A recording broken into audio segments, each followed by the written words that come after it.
Baik, di sini kami dari kelompok 6 ingin mempresentasikan hasil kerja dari kelompok kita, yaitu tentang kasus IKEA. IKEA Intan Khatulistiwa Esa Abadi. Baik, sebelum masuk ke materi, izinkan untuk kelompok kami memperkenalkan diri. Perkenalkan, nama saya Elgi Rajo Saputra dengan NPM akhir 001. Perkenalkan, nama saya Agus Rosan Pratama, NPM 24510120007. Perkenalkan, nama saya Fanya Ramadanti Putri Pemuka dengan nomor NPM 2411012075. Oke, izin memperkenalkan diri. Nama saya Anissa Agustina dengan NPM 2411012026. Izin memperkenalkan diri, nama saya Linda Ovirayu, NPM 2411012044. Pertama itu kita akan membahas dari latar belakang kasus IKEA Internasional dan juga IKEA Intan Khatulistiwa Esa Abadi, di mana ini tuh ada sangkut pautnya dengan hak kekayaan intelektual atau yang disebut dengan HKI. Nah, HKI ini tuh merupakan aspek penting dalam dunia modern karena dia itu berkaitan dengan perlindungan terhadap hasil kreativitas dan juga hasil dari ide inovasi suatu individu maupun suatu perusahaan. Seiring dengan perkembangan teknologi dan globalisasi, hak kekayaan intelektual ini tuh semakin meningkat nilainya, baik dalam bidang industri, seni, maupun juga dia di teknologi. Nah, HKI ini juga dia mencakup berbagai bentuk perlindungan hukum seperti hak paten, terus juga dia ada hak cipta, merek dagang, desain industri, serta juga dia ada indikasi geografis. Nah, semuanya ini tuh bertujuan untuk mendorong inovasi serta memberikan penghargaan bagi pencipta.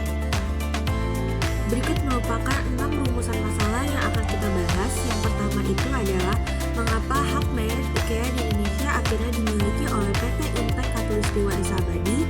Yang kedua itu adalah bagaimana dampak keputusan hukum ini terhadap operasional dan strategi bisnis Intan IKEA Holding BV di Indonesia.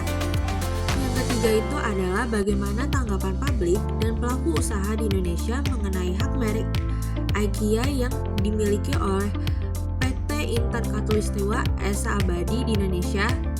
Yang keempat itu adalah bagaimana langkah Inter IKEA Holding BV untuk mendapatkan kembali hak mereknya di Indonesia.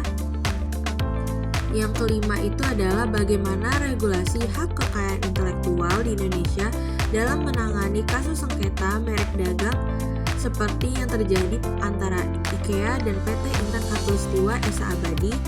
Dan rumusan masalah yang keenam atau yang terakhir itu adalah bagaimana dampak kasus ini terhadap kepercayaan investor asing mengenai sistem hukum yang ada di Indonesia. Baik, lanjut ke materi selanjutnya, itu tentang kasus sengketa merek dagang di Indonesia. Kasus sengketa merek dagang antara Inter IKEA Holding dan PT Intan Khatulistiwa Esa Abadi berawal dari pendaftaran merek IKEA oleh PT Ratania Khatulistiwa pada tahun 2010. Berdasarkan undang-undang merek di Indonesia, jika suatu merek tidak digunakan selama 3 tahun berturut-turut, maka pihak lain dapat mengajukan permohonan penghapusan hak merek tersebut. PT Ratania Khatulistiwa kemudian mengajukan gugatan terhadap Inter IKEA Holding BV dengan dalih merek IKEA tidak digunakan secara aktif di Indonesia. Oke, lanjut. Di sini aku akan membahas tanggapan publik dan pelaku usaha di Indonesia. Yang pertama itu ada sebagian tuh mendukung keputusan hukum, sebagian tuh enggak gitu. Nah, yang kedua itu ada kekhawatiran terhadap kepastian hukum bagi investor asing gitu. Nah, yang ketiga itu ada pelaku usaha lokal melihat ini tuh sebagai peluang bisnis gitu. Nah, yang keempat itu ada investor asing tuh menjadi lebih berhati-hati banget nih di Indonesia gitu, takut nanti mereka kecuri gitu kan, kayak nggak adil gitu lah. Yang kelima itu ada konsumen tuh jadi bingung sama perubahan mereknya gitu kan, ini sebenarnya merek siapa gitu, yang benar tuh yang mana. Yang terakhir itu ada pemerintah mendapat tekanan untuk memperbaiki regulasi HKI. Slide itu ada dampak keputusan hukum terhadap operasional dan strategis bisnis interaktif IKEA. Nah, putusan ini tuh memberikan dampak signifikan terhadap strategi bisnis inter IKEA Holding BF di Indonesia. Nah, IKEA sendiri itu harus menghadapi tantangan hukum untuk tetap beroperasi di Indonesia gitu, termasuk potensi perubahan nama dagang atau upaya hukum lanjutan untuk merebut kembali hak mereknya. Nah, selain itu juga IKEA harus mempertimbangkan nih strategi bisnis baru tuh gimana ya yang bagus gitu, biar dapat tetap bersaing nih sama pasar furnitur di Indonesia gitu.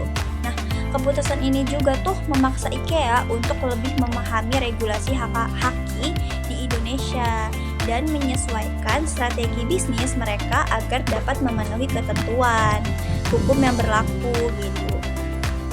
Terutama nih dalam hal penggunaan aktif merek dagang gitu sih.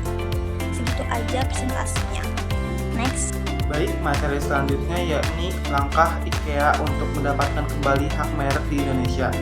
Setelah putusan Mahkamah Agung, IKEA perlu mempertimbangkan langkah-langkah hukum dan bisnis untuk mendapatkan kembali hak mereknya di Indonesia. Nah, apa aja sih langkah-langkah IKEA untuk mendapatkan hak mereknya di Indonesia?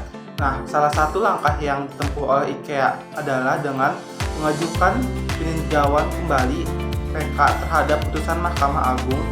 Selain itu, IKEA dapat melakukan negosiasi dengan PT Intan Khatulistiwa S.A. Abadi untuk mencapai kesepakatan bisnis yang menguntungkan kedua belah pihak. IKEA juga bisa mendaftarkan kembali mereknya dengan memastikan penggunaannya secara efektif di Indonesia agar tidak kehilangan hak merek dagangnya di Indonesia di masa yang akan datang.